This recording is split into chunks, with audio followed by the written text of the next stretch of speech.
Until 2020, this was the site of the largest wildfire in Colorado's history. It's called the Hayman Fire and happened just outside of Colorado Springs.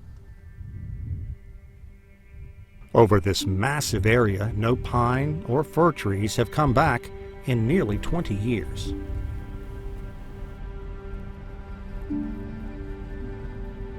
You know, I used to work up here for years.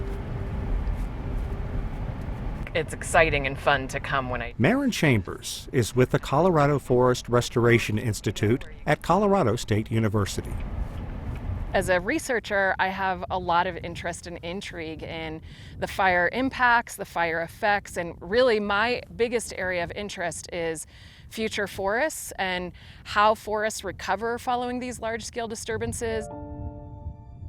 What researchers have found, to a large extent, is that in many areas, the ponderosa pines and other fir trees aren't coming back. I think there's multiple factors there. It's climate change, it's human management, it's the way that we have suppressed fires for over 100 years. I think there's a bunch of compounding factors, but I think climate change is certainly a component. The high-intensity Hayman Fire devastated nearly 140,000 acres. Replanting that acreage by hand is out of the question. Scientists are focusing on other key issues brought on by climate change. The questions really are, what do we do before a fire like this happens to avoid these very large fires, since we know we're experiencing changes in temperature and drought. We know that we're probably experiencing already impacts of climate change.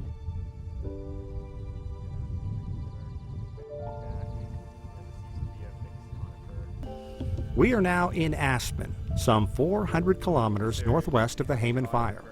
This is an aspen, right? Adam McCurdy, the Forest and Climate Director of the nonprofit environmental education foundation, the Aspen Center, walks us through the aftermath of yet another major blaze. You know, this is one tree of 12,000 acres here, Yeah. 200,000 acres in East Troublesome. Mm-hmm. So you add that up and you really get a sense of, you know, how damaging this really is. Mm-hmm. Once we have those hotter, drier years, heat pulls more moisture out of our ecosystems, out of the soil.